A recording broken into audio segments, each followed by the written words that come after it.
ورجعنا لكم مرة تانية أعزائي المشاهدين بعد الفاصل في فقرتنا الأولى وهي عن التعليم. ضيوف الفقرة معانا أستاذ دكتور نهلة أبو علوة وكيل كلية التربية لشؤون التعليم والطلاب جامعة حلوان. أهلا وسهلا دكتور. أهلا بحضرتك. ومعانا الأستاذة هبة أبو سعود مدرسة وباحثة وزميلة كلية ناصر العسكرية أكاديمية ناصر العسكرية العليا. أهلا وسهلا. أهلا بحضرتك. أهلا بحضرتك. موضوع حلقتنا النهاردة عن التعليم، والتعليم ده قامة كبيرة وبيتبني عليه كيانات دول. دايما يقال ان الأزمة في التعليم والمناهج التي يدرسها الطالب لمدة 16 سنة وأحيانا 19 سنة زي اللي بيدخلوا مثلا كلية الطب أو الهندسة، وبيكتشف بعد ما بيتخرج ان كل اللي بيدرسه دوت ملوش أي علاقة بحياته العملية. ما وجهة نظرك يا أستاذة هبة في هذا الموضوع؟ طبعا هي في البداية التعليم هو أساس كل شيء، فأنا هبدأ بكلمة بسيطة كده: إذا أردت النهوض بأمة فعليك النهوض بالتعليم. نعم. وإذا أردت الدمار بأمة فعليك الدمار بالتعليم، إن التعليم هو أساس كل شيء. طبعا هو أساس تقدم شعوب وأساس تأخر شعوب، وما يؤدي إلى انهيارها. فطبعا المنظومة التعليمية في مصر ما ننكرش إن هي في حالة نقدر نقول إفاقة، مرحلة إفاقة، عايزة تطوير، عايزة تحديث مناهج، عايزة أسس تمشي عليها. وبإذن الله لو مشينا على أسس معينة بإذن الله اللي جاي هيبقى أحسن والتعليم حلو هينعدل كتير. هو الرئيس عبد الفتاح السيسي في مؤخرا أيوة فعلا. هو الرئيس له رؤية أيوة بعيدة بالنسبة للتعليم. أيوة، وحتى سمى العام بعام التعليم. يعني هو بيتوقع تطوير أكبر في المنظومة التعليمية الأيام اللي جاية. نعم. وكمان يعني فاتح صدره لكل الشباب اللي عندها مقترحات أو عندها أي خطة لتطوير التعليم. تمام. الفترة الأخيرة دي. تمام. وهو اليومين دول بيسعى على إنه بيعمل بروتوكول ما بين مصر والدول أيوة المتقدمة زي مثلا اليابان وألمانيا وفرنسا والهند وكوريا، بيعمل معهم بروتوكول تعاون تعليمي علشان ننهض زي بقية الدول ديت، رغم إن مصر هي الحضارة وهي أساس التعليم والعلم. ولا إيه رأي حضرتك يا دكتورة في هذا الكلام؟ يعني يمكن أنا هاخد مثال بسيط قوي. اتفضل. حضرتك قلت احنا منفصلين، او ليه الطالب بيحس انه ما خدش كل اللي درسه ملوش لازمه. تمام. الحقيقه يعني اكيد ليه لازمه، بس تطبيقه هو اللي بيبقى صعب.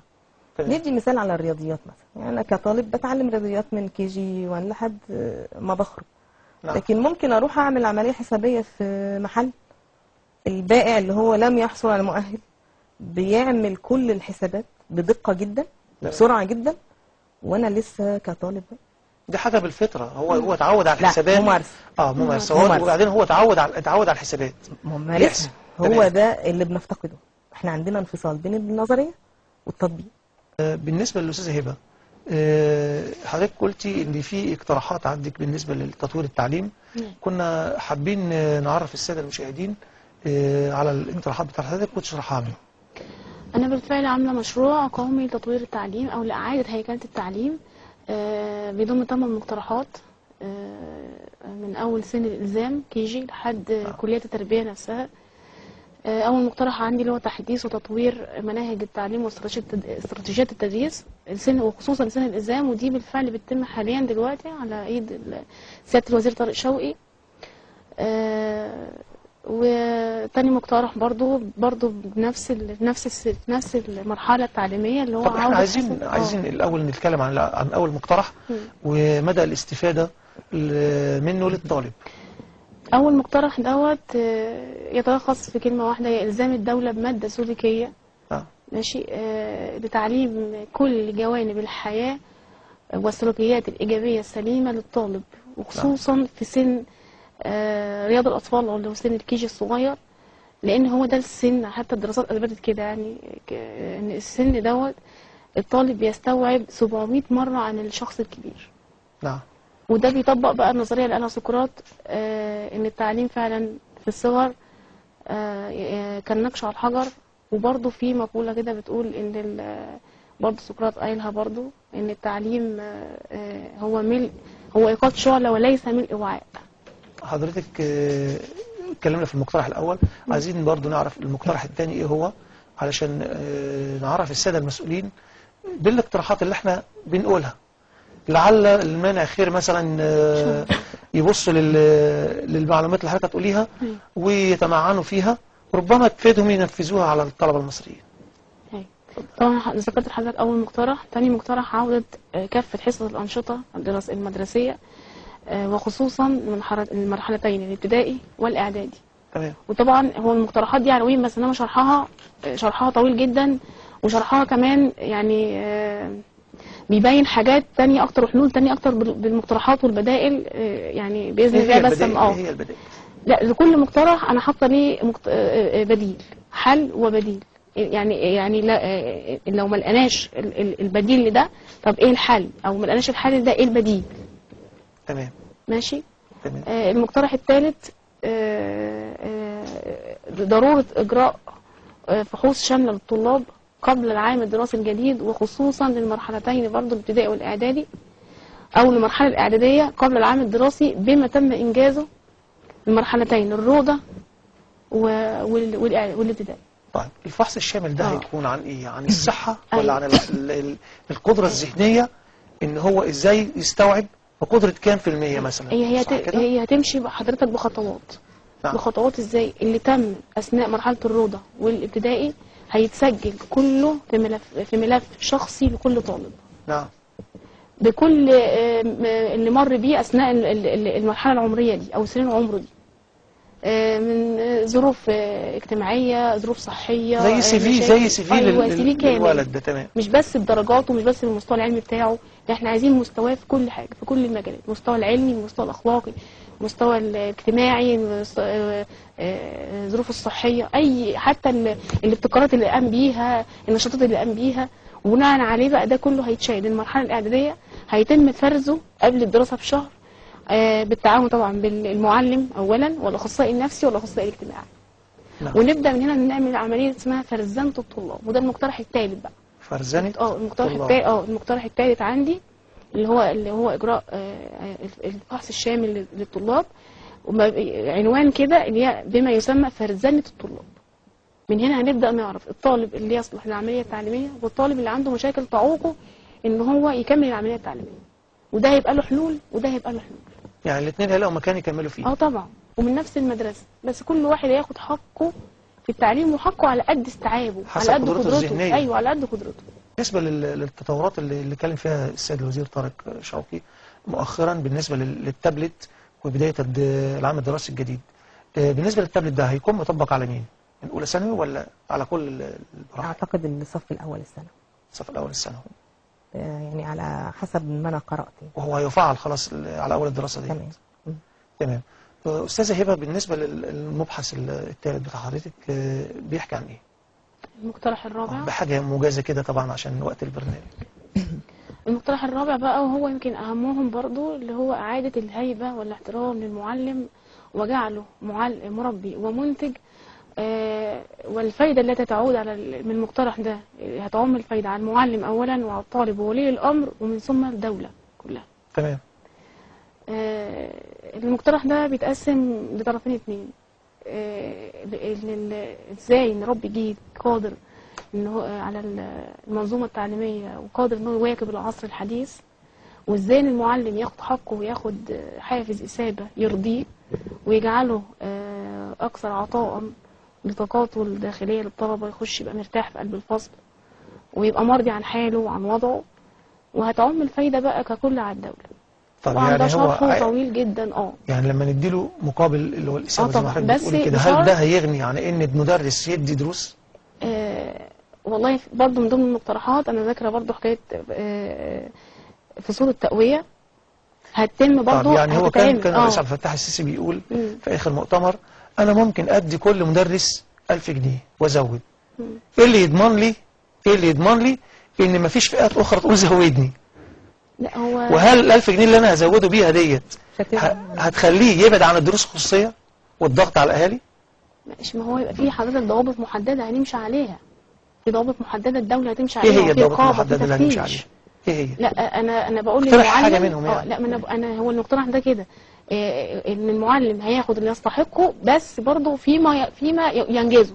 يعني انت هتاخد المرتب اللي انت عايزه بس تديني نتيجه. وهو دي بقى اللي جايه من العنوان اللي انا كاتباه، مربي ومنتج. يعني انت هتربي وهتخرج وهتنتج طلبه وهتاخد اجر على اللي انت انتجته. تمام. طبعا دي لها قصه طويله، حضرتك بقول لك الشرح طويل جدا للمقترحات دي.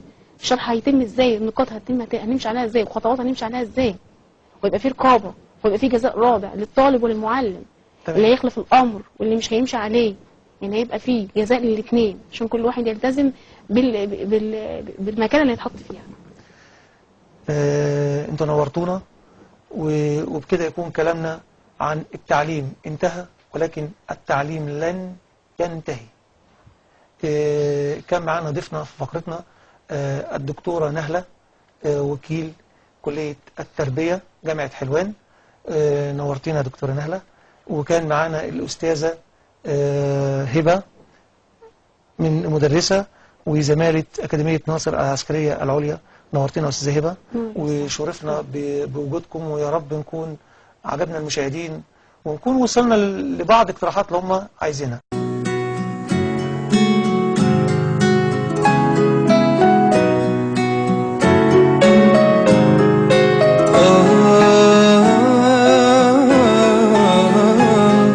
قالوا لي في جملة واضحة حط فيها اسم مصر، جاوبت بحسن نية الجملة هي تحيا مصر. قالوا لي ارسم علمها، سرحت وتخيلت قصر عليه حراس كتيرة في وسطهم خط ونسر. تحيا مصر تحيا، وعيونها تملي صاحية، وعيونها في كل ناحية وفي مليون اتجاه. تحيا مصر حرة، تحيا ألف مرة، تحيا مهما يجرى لنهاية الحياة.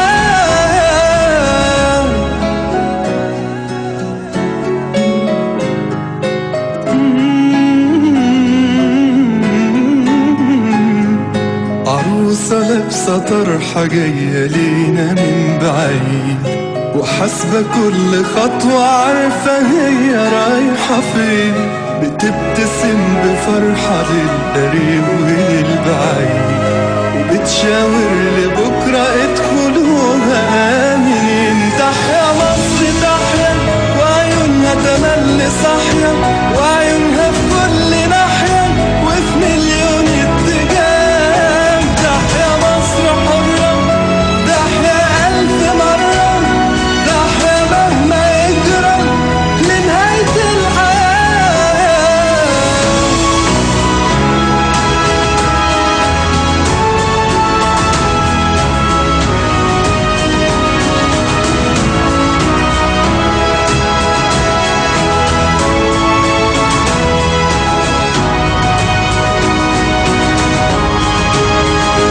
تحيا مصر تحيا، وعيونها تملي صاحية، وعيونها في كل ناحية وفي مليون اتجاه. تحيا مصر حرة، تحيا ألف مرة، تحيا مهما يجرى لنهاية الحياة.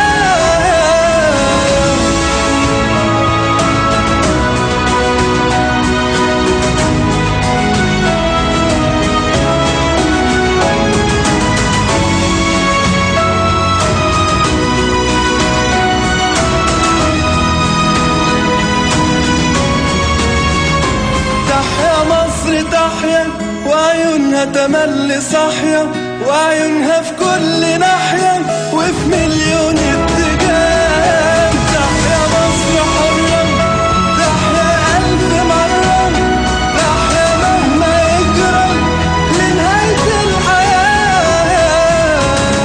تحيا مصر تحيا، وعيونها تملي صاحية، وعيونها في كل ناحية وفي مليون اتجاه. تحيا مصر حرة، تحيا ألف مرة، تحيا مهما يجرى لنهاية الحياة.